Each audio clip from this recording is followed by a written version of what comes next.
그녀가 아닌 다른 여자였다면, 그가 아닌 다른 남자였다면, 그래서 오해라고 말할 수 있었다면 얼마나 좋았을까. 하지만 지금 그 침대 위에 있는 사람은 내가 사랑했던 아내, 그리고 내 대학 시절부터 알고 지냈던 인간이었다. 이 장면이 내 인생의 전부를 뒤흔든 시발점이었다. 도망치고 싶었다. 아무것도 보지 못한 채 그저 문을 닫고 다시 나가버리고 싶었다. 하지만 그날 나는 돌아섰어야 했던 순간에 침실 문을 열었고 모든 것을 봐버렸다.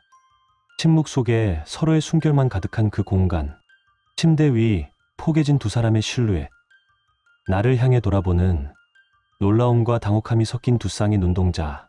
그녀는 내 아내였다. 그리고 그 남자는 내 대학 시절 가장 친했다고 믿었던 친구였다. 그 장면은 단지 외도의 현장을 목격한 정도가 아니었다. 그건 나란 존재 자체가 조롱당했다는 느낌. 내 삶이 통째로 무너져 내리는 충격이었다. 나는 그저 지금 뭐 하는 거야 라는 말밖에 하지 못했다. 분노는 말보다 먼저 몸으로 나갔다. 주먹은 스스로를 통제하지 못했고 숨을 몰아쉬는 내 옆에서 그녀는 울부짖으며 날 막았지만 이미 이성은 끊겨 있었다. 지금 와서 돌이켜보면 이 모든 건 하루아침에 무너진 게 아니었다. 쌓여가던 불안, 작은 낌새, 그녀의 달라진 화장, 전화할 때마다 들리던 미묘한 정적. 하지만 나는 믿었다. 아니, 믿고 싶었다. 가정을 지키기 위해 서로의 시간을 버텨준다고 믿었기 때문에. 그런데 현실은 그 반대였다. 그녀는 우리 집에서, 내가 매일 돌아오던 그 공간에서 나 아닌 다른 남자와의 관계를 이어오고 있었다. 그것도 내가 아는 사람과. 이건 단순한 불륜이 아니었다.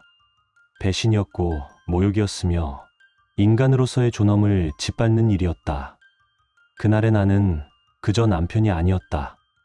사람으로서, 인간으로서 도저히 참을 수 없는 수치심과 분노의 결정체였다. 그 남자의 얼굴에 주먹이 닿는 순간 내 마음속에 맺혀있던 모든 것이 폭발하듯 터졌다. 그리고 나는 경찰에 자진해서 연락했고 그녀의 아버지에게도 전화를 걸었다. 그녀는 그 순간부터 어떤 인생을 살게 될지 전혀 모르고 있었을 것이다. 하지만 나는 알고 있었다. 이 일은 단지 한 번의 폭력이나 외도로 끝날 수 있는 문제가 아니었다. 무너질 수 있는 것은 단 한 사람의 인생이 아니기 때문이다. 당신은 누군가의 인생을 망가뜨릴 수 있다.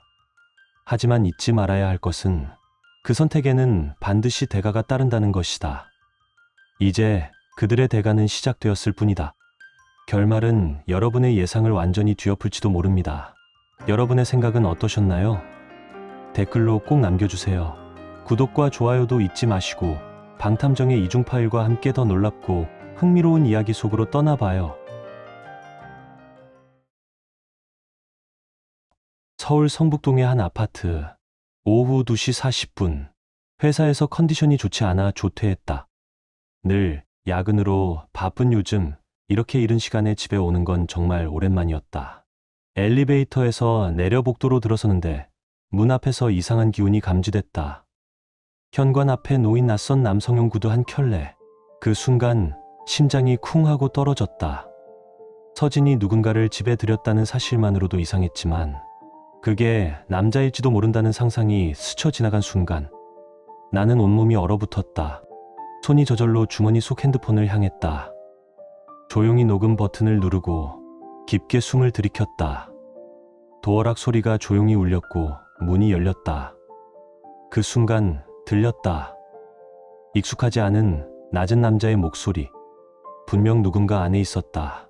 거실을 지나 침실 앞에 섰을 때 발끝부터 정수리까지 차가운 감각이 올라왔다. 그리고 문을 열었다. 그 안에 서진이 있었다.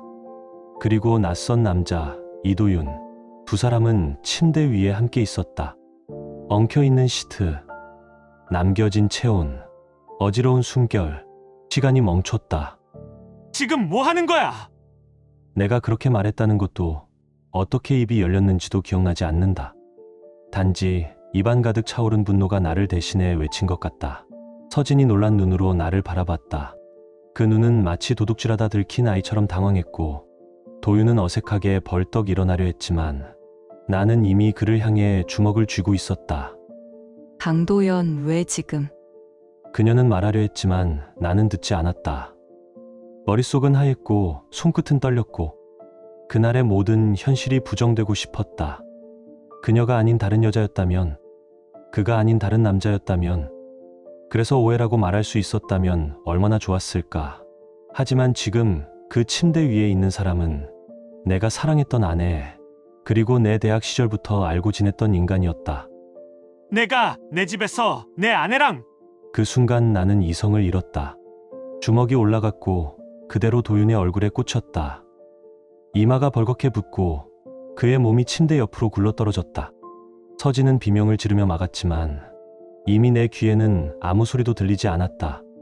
두 번째, 세 번째, 내 주먹이 그의 얼굴, 어깨, 가슴으로 떨어질 때마다 내 속에 있던 배신감은 폭발했다. 나는 더 이상 나 자신이 아니었다. 그저 눈앞의 현실을 부정하고 싶은 짐승이었다. 그만해. 도연아, 제발 그만. 서진의 목소리도 울먹이는 눈물도 그 순간 나에겐 아무 의미가 없었다. 이도윤은 점점 힘이 빠져갔고 겨우 손으로 얼굴을 가릴 뿐 반격조차 하지 못했다. 마지막으로 주먹을 내리치며 나는 이렇게 말했다. 너 같은 놈한텐 이 정도가 딱 맞아. 그제야 멈췄다. 나는 숨을 헐떡이며 일어섰고 내 손은 피와 땀으로 떨리고 있었다. 그 순간 나는 이 사람이 얼마나 하찮은 존재였는지를 새삼 깨달았다. 그리고 이 현실이 절망적으로 진짜라는 것도. 서진은 침대 끝에 주저앉아 나를 바라봤다. 눈동자는 떨리고 있었고 입술은 파랗게 질려 있었다. 나는 아무 말 없이 휴대폰을 꺼내 다이얼을 눌렀다. 여보세요. 아버님이시죠? 저예요. 도현입니다. 지금 심각한 일이 생겼습니다. 그 말에 서진의 얼굴은 순식간에 창백해졌다. 그녀는 무언가 말하려 했지만 나는 전화를 끊었다. 그녀의 아버지, 도덕과 체면을 목숨처럼 여기는 사람, 이 사실을 알게 되면 이 상황은 더 이상 그녀의 손으로도 돌이킬 수 없다. 전화를 끊은 뒤 나는 경찰서로 자수 전화를 걸었다. 내가 어떤 벌을 받든 이 상황을 끝내야 했다. 그녀를 바라봤다. 서진은 그저 울고 있었다. 한때 나와 함께 살았던 여자가 이젠 눈앞에서 낯선 죄인이 되어 울고 있었다. 내 아버지가 곧 오실 거야. 나는 경찰서로 가야 해. 내 목소리는 떨렸지만 최대한 담담하려 했다.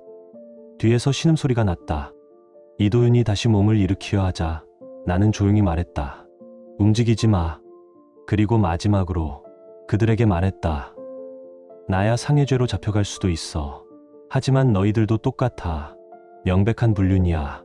각오해. 그 말로써 나는 모든 걸 내려놓았다. 방 안은 차갑게 식은 공기처럼 고요했다. 그 누구도 말을 잇지 못했고 그 누구도 이 현실을 부정할 수 없었다. 각자의 죄를 끌어안은 채 우리는 단지 누군가 문을 두드리기만을 기다리고 있었다. 얼마 후 서진은 친정으로 보내졌고 나는 경찰서로 향했다. 신문실에서 조서를 작성하는 동안 머릿속은 복잡하게 뒤엉켜 있었다. 주먹에 남은 피, 멍든 관자놀이, 붉게 충혈된 손가락 관절. 모든 것이 현실이라는 걸 받아들이기까지 시간이 오래 걸리지 않았다. 나는 내 손으로 누군가를 때렸고 그보다도 내 집에서 내 아내가 다른 남자와 함께 있었다는 사실을 눈앞에서 목격했다. 그건 인간으로서, 남편으로서 감당할 수 없는 충격이었다. 조사를 마치고 귀가한 날 서진의 아버지에게서 연락이 왔다. 목소리는 무거웠고 말끝마다 분노가 절제되어 있었다. 강서진, 지금 거실 바닥에 무릎 꿇고 있어. 내가 도대체 뭘 잘못 키운 건지. 나는 말없이 그 목소리를 들었다. 서진의 친정집은 강남에 있는 오래된 2층 단독주택이었다. 그곳에서 그녀는 가족들의 차가운 침묵 속에 조용히 지냈다. 식사 시간 외에는 말이 오가지 않았고 거실에 앉는 대신 방 안에 머무르는 시간이 많아졌다. 아버지는 한참을 침묵한 뒤 조용히 입을 열었다. 낯선 남자를 대낮에 내 집에? 그 정신머리로 결혼을 한 거냐? 어머니는 부엌에서 말없이 국을 저으며 중얼거렸다.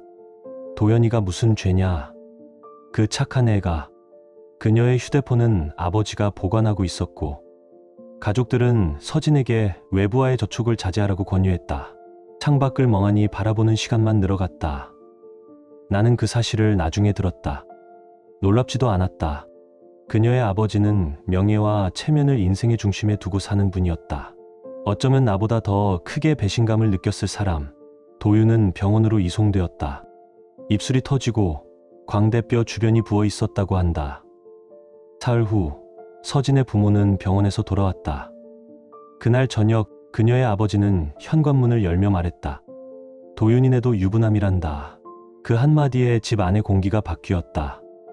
부모가 직접 병원에 와서 무릎 꿇고 사과했다. 그 말을 들은 서진의 어머니는 결국 눈물을 보였다고 했다.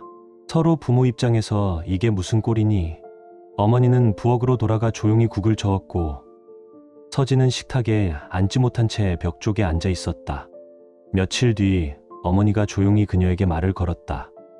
도연 씨 하루 유치장에 있었다고 하더라. 도윤이네 부모가 경찰에 가서 다 말했대. 자기 아들도 잘못이 있으니 처벌하지 않겠다고 했대. 그 덕분에 나는 정식 기소는 피할 수 있었다. 기소유예, 법적으로는 범죄자라는 낙인은 피했지만 마음은 벌써 만신창이었다. 그 얘기를 들은 서진은 아무 말도 하지 못했다고 한다. 고개만 숙이고 눈동자만 떨렸다. 이젠 어떻게 할 거니? 어머니는 다시 물었다. 도연 씨는 분명 이혼을 원할 거야. 그녀는 그 말에도 아무 대답을 하지 않았다. 그저 작게 입술을 깨물고 그 자리를 피했다고 했다. 문이 닫히는 소리만 남았고 그 집 안엔 다시 침묵이 내려앉았다. 그로부터 일주일, 서진이 집 안에서만 지낸 지 꼭 일주일이 되던 날, 아버지가 처음으로 그녀의 방에 들어갔다. 평소 아침, 저녁 식사 때를 제외하면 거의 마주치지 않던 그가 직접 방문을 열고 들어온 것이다. 서진은 그 순간 뭔가 예감했을 것이다. 도연이에게서 연락이 왔다. 그녀는 숨을 멈췄다.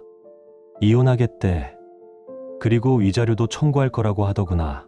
그 말이 떨어지는 순간 그녀는 시선조차 들 수 없었다. 창밖을 향한 눈동자는 무기력했고 입술은 더 이상 떨리지조차 않았다. 아버지는 덧붙였다. 당연한 일이야. 내가 잘못했잖니. 사실 그날 내가 조퇴를 한 것도 모든 게 우연은 아니었다. 며칠 전부터 서진의 행동이 이상했다. 메시지를 볼 때 얼굴이 굳고 퇴근 후 귀가 시간이 들쭉날쭉했다. 직감이 작동하기 시작했고 그 순간부터 나는 준비했다. 그날 집 앞에 놓인 낯선 신발을 본 순간 모든 퍼즐이 맞춰졌다. 문을 열기 전 핸드폰 녹화 버튼을 눌렀다. 영상과 사진을 확보했고 그날 밤 서진이 잠든 틈을 타 그녀의 핸드폰을 확인했다. LINE 대화, 이메일, 애정 표현, 만남 시간, 장소 전부 남아 있었다. 그녀는 삭제하지 않았다. 아니, 들키지 않을 거라 생각했겠지. 나는 증거를 정리해 바로 변호사를 선임했다. 그렇게 이혼 절차는 빠르게 시작됐다. 사랑은 그렇게 끝났다. 며칠 후 서진의 아버지는 조용히 딸의 방문을 열었다고 한다. 무거운 침묵이 방 안을 감쌌고 그는 천천히 묻는다. 할 말은 있냐?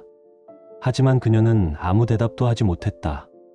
그저 조용히 고개를 저을 수밖에 없었다. 이미 모든 증거는 명확했고 모든 책임은 그녀에게 있었다. 자신이 무너뜨린 가정, 자신이 스스로 감당해야 할 현실이었다. 그래, 도연이 말대로 가자. 이혼이다. 그 말은 마치 형벌처럼 방 안을 가득 메웠고 그녀의 어깨가 눈에 띄게 무너졌다. 며칠 후 이혼 및 위자료 협상을 위한 정식 조정 자리가 확정되었다. 다음 주 수요일 변호인과 양가 부모, 당사자가 모두 참석하는 조정 자리. 그날이 되자 나는 검은 정장을 입고 회의실 문을 열었다. 이미 도윤의 부모는 자리에 앉아 있었다. 그들의 얼굴엔 피로와 절망, 그리고 복잡한 감정이 얽혀 있었다. 내가 들어서자마자 그는 자리에서 일어나더니 나를 향해 무릎을 꿇었다. 죄송합니다. 아들이 큰 잘못을 했습니다. 그의 목소리는 떨렸고 고개는 깊게 숙여졌다. 그 장면은 보는 사람조차 숨을 멎게 만들 만큼 무거웠다. 그에 이어 서진의 부모도 조용히 자리에서 일어나 고개를 숙였다. 도연아, 우리 딸이 정말 미안하다. 그 말에 나는 차분하게 대답했다. 고개 드세요. 잘못은 어르신들이 아닙니다. 목소리는 부드러웠지만 그 안에 담긴 감정은 차가웠다. 그 침착함이 오히려 그들에겐 더 깊은 죄책감을 안겼을 것이다. 그 순간 문이 열리고 멍든 얼굴의 도윤이 회의실에 들어섰다. 눈은 풀려 있었고 어깨는 내려앉아 있었다. 피해자인 척하는 연민의 표정이 얼굴에 스며 있었지만 그의 존재 자체가 불쾌했다. 나와 눈이 마주치자 그는 곧바로 고개를 돌렸다. 회의가 시작되려던 찰나 그가 갑자기 자리에서 벌떡 일어났다. 잠깐만, 이건 나도 말할 게 있다. 그의 목소리는 떨렸고 이마에는 핏줄이 솟구쳤다. 너 나한테 이럴 수 있어? 이 꼴 만든 게 누구인데? 내가 지금 회사도 못 가고 사람들 눈도 못 마주쳐. 위자료 내놔. 그 말에 회의실은 정적에 휩싸였다. 나는 천천히 그를 바라보았다. 뭐라고? 도윤의 아버지가 자리에서 벌떡 일어나 외쳤다. 입 닥쳐. 지금 무슨 소리를 하는 거냐? 하지만 그는 멈추지 않았다. 이 얼굴 좀 봐. 이게 다 너 때문이잖아. 나 병원까지 갔어. 너한테도 위자료 받을 자격 있어. 그 순간 그의 아버지가 앞으로 다가와 아무 말 없이 뺨을 후려쳤다. 찰싹. 회의실에 메아리치는 소리와 함께 도윤의 얼굴이 휘청거렸다. 내가 입을 놀릴 자격이 있냐? 내가 한 짓 생각 안 나냐? 그는 억울한 듯 아버지를 바라봤지만 그 시선엔 이미 반항구차 사라져 있었다. 나는 그 모습을 조용히 지켜보다가 천천히 자리에서 일어섰다. 내가 폭력을 쓴 건 맞습니다. 그건 분명히 반성합니다. 내 말에 모두의 시선이 내게 쏠렸다. 하지만 그 원인을 만든 건 누구입니까? 아직도 자신이 피해자라고 생각하십니까? 내 목소리는 낮고 침착했지만 그 안엔 단단한 분노와 단념이 얽혀 있었다. 위자료를 청구할 자격이 있는 쪽은 당신이 아니라 나입니다. 도윤은 입을 열지 못했다. 그의 아버지는 고개를 끄덕이며 조용히 자리에 앉았다. 나는 고개를 돌려 서진을 바라보았다. 그녀는 고개를 숙이고 있었고 내 시선을 느끼자 어렵게 얼굴을 들었다. 부모님한테만 머리 숙이게 해서 부끄럽지 않아요? 그 말에 그녀의 어깨가 떨렸고 입술이 파르르 떨렸다. 정말 죄송합니다. 그녀가 고개를 깊게 숙이며 말했다. 하지만 그 눈물은 너무 늦은 후회일 뿐이었다. 나는 숨을 깊게 들이켰다. 그날 현관 앞에서 낯선 구두를 받고 침실에서 들려오는 목소리를 들었어. 그 순간 눈앞이 깜깜해졌어. 내 말에 아무도 숨을 쉬지 못했다. 우린 서로 기혼자였고 각자의 가정을 지키기로 한 사람들이었어. 그런데도 그걸 알고도 그랬지. 나는 다시 서진과 도윤을 번갈아 바라봤다. 두 가정을 무너뜨리는 일이란 걸 알면서도 욕망 앞에서는 아무것도 아니었나 보지. 그 말에 서진은 다시 고개를 숙였다. 회의실 안은 얼음처럼 조용했다.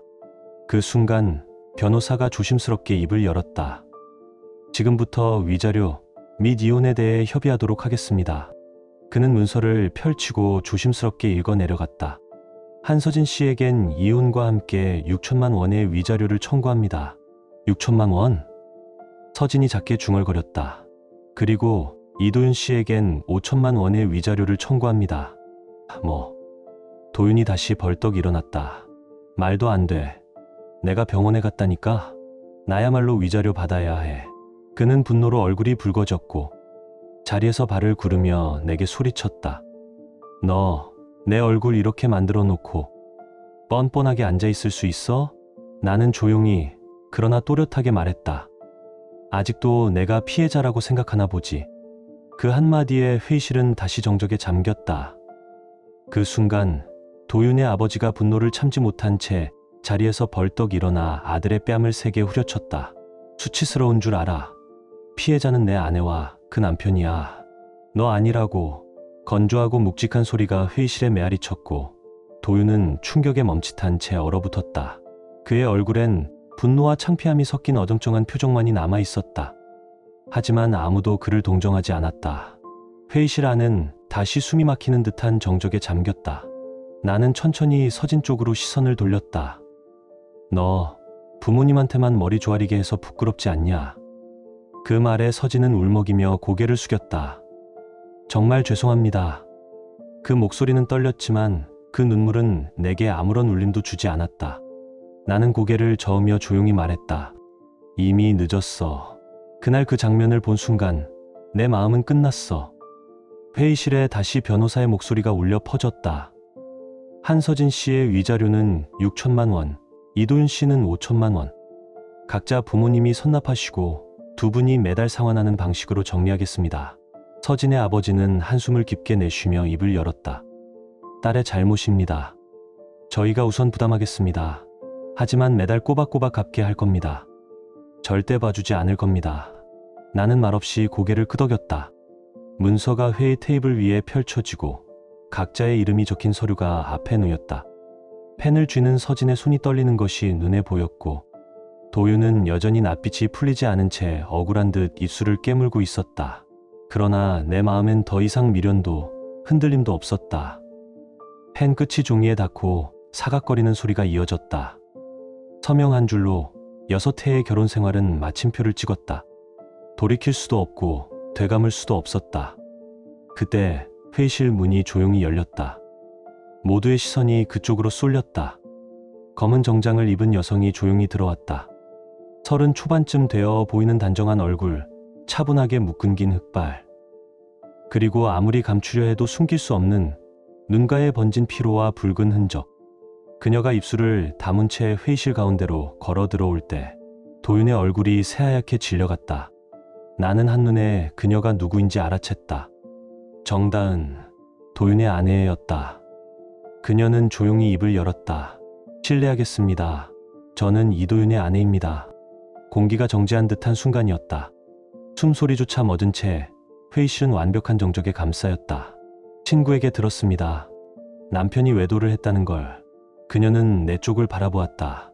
그 눈엔 분노보다 더 깊은 얼음 같은 슬픔과 굳은 결의가 담겨 있었다. 저도 위자료를 청구하겠습니다. 남편에게, 그리고 이분에게. 단호한 그녀의 목소리는 공기를 가르며 회의실을 찔렀고 서진은 당황한 듯 숨을 삼켰다. 도윤은 그제야 허둥지둥 자리에서 일어났다. 다은아, 그건 너무 지금은 좀 조용히 해. 당신이 말할 차례는 끝났어. 그녀는 차분하게 가방에서 서류를 꺼내어 정확히 테이블 한가운데 내려놓았다. 한서진 씨에게는 3천만 원, 남편에게는 7천만 원을 청구합니다. 7천만 원. 도윤이 소리쳤다. 그건 말도 안 돼. 그러자 내가 조용히 한마디 던졌다. 그 청구는 정당합니다. 정다은은 침착하게 설명을 이어갔다. 3천만 원은 정신적 피해에 대한 위자료입니다. 그리고 나머지 4천만 원은 저희 부부의 주택 구입을 위해 함께 모아온 자금이었습니다. 회의실이 얼어붙었다. 도윤 씨는 저 몰래 통장에서 반복적으로 돈을 인출해왔습니다. 처음엔 소액이었지만 점점 커졌고 최근 확인해보니 절반 이상이 사라져 있었어요. 그녀는 떨리는 손으로 몇 장의 서류를 넘기며 말했다. 그 돈 당신 외도에 쓴 거 맞죠? 도윤은 아무 말 없이 고개를 숙였다. 그의 아버지가 한숨을 내쉬며 낮고 묵직한 목소리로 물었다. 그게 사실이냐? 그는 고개만 끄덕였다. 회의실은 다시 숨을 죽였고 나는 눈을 감았다. 정다은은 조용히 내 눈을 바라보며 물었다. 혹시 그 돈이 이 관계에 쓰인 적 있습니까? 서진은 머뭇거리며 작게 대답했다. 작은 선물 몇 번 받은 적은 있지만 대부분 제 집에서 만났고 큰 지출은 없었어요. 알겠습니다. 정다은은 고개를 끄덕였다. 그렇다 해도 남편이 부부의 자금을 무단으로 사용한 건 사실이니 그도 포함해서 청구하겠습니다. 그녀는 다시 고개를 돌려 모두를 향해 마지막으로 말했다. 그리고 한 가지 더 분명히 말씀드리고 싶습니다. 모두가 그녀를 주목했다. 그 눈엔 더 이상 흔들림도 없었고 그저 정돈된 냉정함만이 담겨 있었다. 남편이 강도연 씨에게 폭행을 당한 건 사실입니다. 하지만 저는 그걸 문제 삼지 않겠습니다. 도윤은 눈을 부릅떴다. 다은아, 그게 무슨 소리야? 나 병원까지 갔잖아. 그녀는 차가운 눈빛으로 남편을 바라보았다. 입 다물어. 당신이 뭘 했는지 다들 알고 있잖아. 남의 가정을 무너뜨린 대가야. 그녀의 말에 도윤의 부모조차도 고개를 끄덕였다. 그의 어머니는 낮게 말했다. 유야야, 그만해.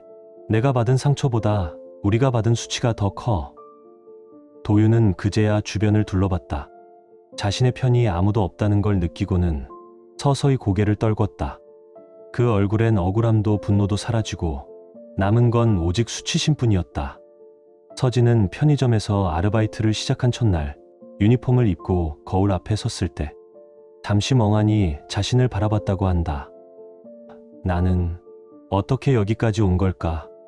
과거의 자신은 매일 아침 카페에서 라떼를 마시며 하루 일정을 여유롭게 계획하던 전업주부였다. 이제는 계산기와 바코드 스캐너 앞에서 짧은 휴식 시간마저 눈치를 봐야 하는 위치에 서 있었다. 그녀가 일하는 편의점은 집에서 버스로 15분 거리의 조용한 동네였다. 다행히 하는 얼굴은 거의 없었지만 마음속 불안은 언제 터질지 모르는 폭탄처럼 그녀를 짓눌렀다. 첫 주는 힘들었지만 버틸 수 있었다. 문제는 그 다음이었다. 어느 날 익숙한 고객이 계산대 앞에 섰다. 대학교 동문 모임에서 몇 번 마주친 서진을 기억하는 여성. 그녀는 처음엔 잘못 본 듯 고개를 갸웃하다가 계산을 마치고 나가는 길에 작은 목소리로 말했다. 잘 지내요, 서진 씨. 여기서 일하는 줄은 몰랐네요. 그 말엔 동정도 조롱도 없었지만 서진의 심장은 순간 얼어붙었다. 그날 이후 그녀는 퇴근 후 집에 돌아와 욕실에서 조용히 울며 샤워를 했다. 나 진짜 끝났구나. 그녀는 밤마다 불면에 시달렸다. 저 여자가 소문낼까? 내가 일하는 곳이 알려질까? 도연은 지금 뭘 하고 있을까? 모든 게 무너졌다는 자각은 하루하루를 무기력하게 만들었다. 하지만 그게 끝이 아니었다. 생활비는 최소한으로만 지급됐고 남은 돈은 고스란히 아버지에게 회수당했다. 가끔은 점심을 김밥 한 줄로 때우는 날도 있었고 고장난 신발을 접착제로 붙여 신는 날도 있었다. 밤마다 손목에 팥을 붙이며 피로에 쩔은 몸을 침대에 던졌지만 아침이면 다시 일어나야 했다. 그게 벌이라고 그녀는 스스로를 위로했다. 그러던 어느 날 구청 홈페이지를 통해 야간 청소 알바 공고를 발견했다. 건물 청소 주 5일 오후 7시부터 자정까지. 그녀는 고민 끝에 지원했고 다음 주부터 밤에는 오피스 건물 화장실과 복도, 계단을 청소하는 이중 알바를 시작했다. 낮엔 편의점, 밤엔 청소. 그렇게 하루 15시간 노동이 시작됐다. 새벽 1시 귀가. 씻고 잠든 후 5시간 뒤에 다시 출근. 피로는 한계치를 넘어섰지만 그녀는 매달 아버지에게 봉투를 내밀 때마다 자신이 조금씩 벌을 갚아나가고 있다고 느꼈다. 그런데 이런 그녀의 생활을 뒤흔드는 사건이 또 터졌다. 어느 날 밤 청소 일을 마치고 집에 돌아오는 길, 버스 정류장 근처에서 낯익은 인물이 눈에 들어왔다. 도윤이었다. 술에 잔뜩 취한 그는 벤치에 앉아 비틀거리며 뭔가를 중얼거리고 있었다. 그녀는 모른 척 지나치려 했지만 그 순간 도윤이 그녀를 보고 손을 흔들었다. 서진 아니야? 서진은 그대로 뛰었다. 그 자리에 1초라도 더 있으면 그가 소리 지르고 행패라도 부릴까 두려웠다. 다음날 그녀는 편의점에서 도윤이 전날 새벽 경찰에 연행됐다는 이야기를 들었다. 근처 술집에서 난동을 부린 뒤 거리에서 큰 소리로 이자료, 이혼, 배신 같은 말을 외쳤다고 한다. 그 이야기는 결국 근처 주민 카페에까지 올라왔다. 익명 게시글이었지만 상황을 아는 사람이라면 그 남자가 누구인지 금세 알 수 있었다. 진짜 끝이다. 서진은 이제 단순히 벌이 아니라 사회적 사망 상태에 접어들었음을 직감했다. 그 이후 그녀는 지하철 대신 먼 길을 돌아 버스로 다녔고 편의점에선 모자와 마스크를 더 꽁꽁 썼다.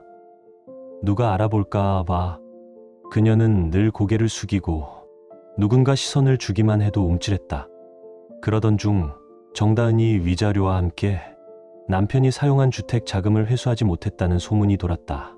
도윤이 지불을 중단하고 연락을 끊은 것이었다. 그녀는 변호사를 통해 도윤의 부모에게 강제 집행을 통보했고 그 결과 도윤은 다시 경찰 조사를 받게 되었다. 이 모든 소식을 들으며 서진은 점점 자신이 만든 늪에 빠져들고 있다는 걸 실감했다. 서진은 퇴원한 날 밤, 빈 방에 앉아 오랫동안 불을 켜지 않았다. 창밖 가로등 불빛이 희미하게 스며들었고 그 빛 속에서 그녀는 살고는 있지만 살아있지는 않다는 사실을 절실히 깨달았다. 휴대폰은 여전히 없었다. 아버지가 돌려줄 생각조차 하지 않았다. 사회와 단절된 하루하루, 오직 노동과 반성, 그리고 침묵만 남았다. 언제까지 이렇게 살아야 하지? 그 질문조차 입 밖으로 낼 수 없었다. 퇴원 후 첫 출근 날 편의점 문을 열었을 때 그녀는 직원 유니폼을 입은 자신의 모습이 마치 죄수복처럼 느껴졌다고 했다. 고객 중 누군가 휴대폰을 들고 자신을 찍는 듯한 착각이 들었고 지하철에서 누군가 쑥덕이는 소리에 내 얘기하는 건가 하며 고개를 숙였다. 자신이 벌인 일이니 감당해야 한다고 스스로를 다독였지만 피로와 수치심은 그런 의지마저 갉아먹었다. 청소 알바도 마찬가지였다. 사무실 복도를 쓸고 닦을 때마다 지나가는 회사원들이 짧게 혹은 무표정하게 그녀를 훑어보았다. 저 사람이 그 여자야? 직접 들은 말은 아니었지만 그녀는 그런 눈빛을 수없이 맞닥뜨려야 했다. 서진은 바닥을 닦는 손에 힘을 줄수록 자신의 삶이 더러워졌다는 사실에 더 절실히 고개를 숙였다. 그리고 그 어느 날 회사 복도를 청소하던 중 회의실 유리 너머로 스치는 뒷모습을 봤다. 긴 코트를 입은 여성, 정다은이었다. 그녀는 회의실 안에서 동료들과 대화 중이었고 진지하지만 당당한 눈빛을 띠고 있었다. 서진은 그 자리에 얼어붙었다. 지금은 회사 다니고 있구나. 정다은은 모든 것을 잃었을지 모르지만 최소한 자신의 존엄은 지켜냈다. 그리고 그것이 삶을 이어갈 수 있는 힘이 된다는 걸. 그 순간 서진은 깨달았다. 자신은 어떠했는가. 하나의 외도, 하나의 거짓된 위안, 그 찰나의 쾌락에 기대어 모든 것을 무너뜨렸고 그 결과는 고통뿐이었다.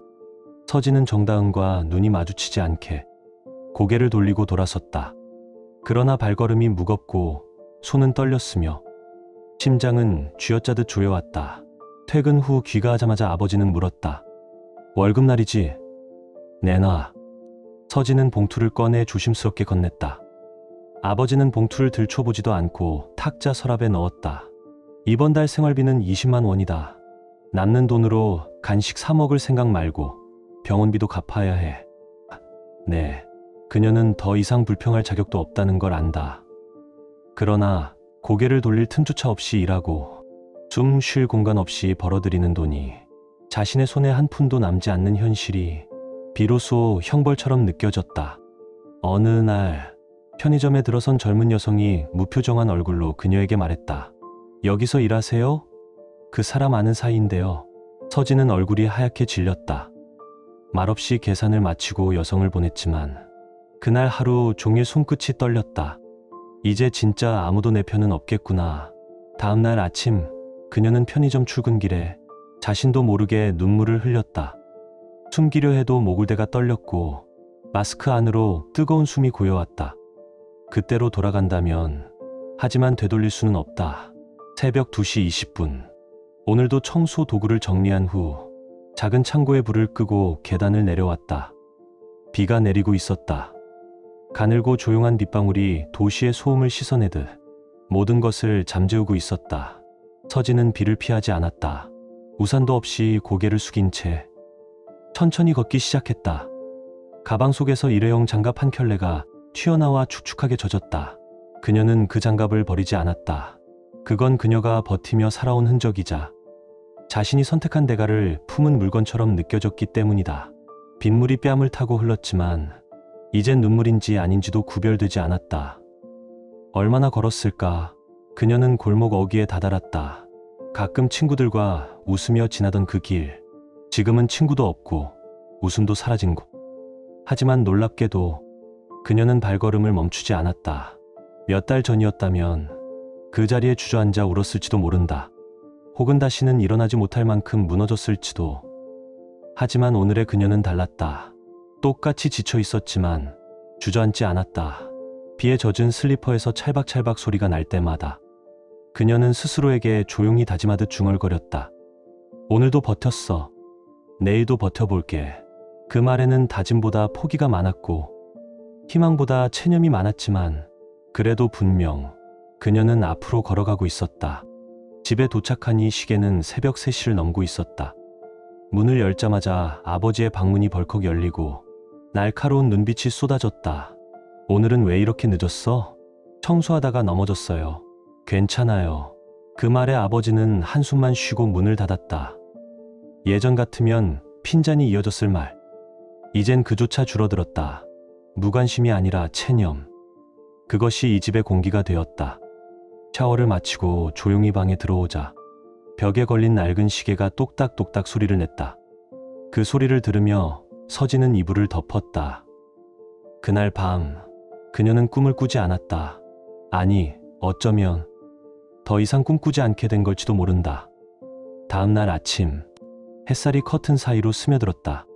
눈을 뜬 서진은 벽시계를 바라봤다. 알람은 울리지 않았지만 몸이 알아서 일어났다. 늘 하던 대로 편의점 근무복을 꺼내 입고 청소용 장갑을 가방에 챙겼다. 거울 앞에 섰을 때 문득 자신과 눈이 마주쳤다. 창백하고 지쳐 있었고 웃음기 없는 얼굴이었지만 그 안에 어렴풋이 묻혀있는 단단한 무언가가 있었다. 그것은 희망도 미래도 아니었다.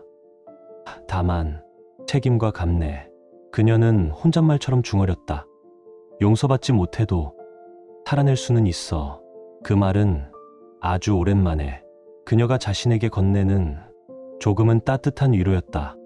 그날 서진은 늘 그랬듯 정해진 시간에 맞춰 집을 나섰다.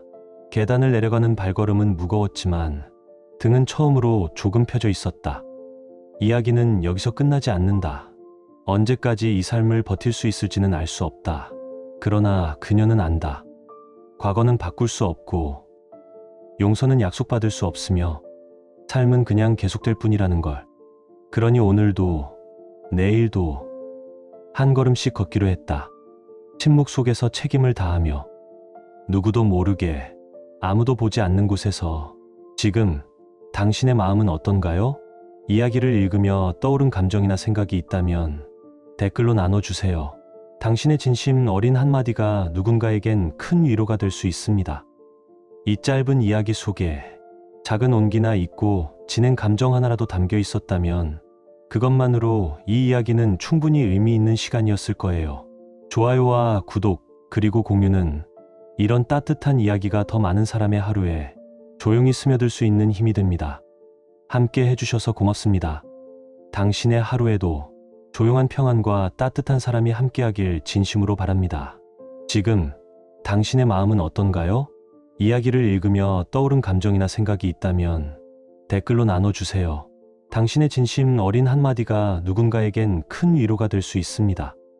이 짧은 이야기 속에 작은 온기나 잊고 지낸 감정 하나라도 담겨 있었다면 그것만으로 이 이야기는 충분히 의미 있는 시간이었을 거예요. 좋아요와 구독 그리고 공유는 이런 따뜻한 이야기가 더 많은 사람의 하루에 조용히 스며들 수 있는 힘이 됩니다. 함께 해주셔서 고맙습니다. 당신의 하루에도 조용한 평안과 따뜻한 사람이 함께하길 진심으로 바랍니다.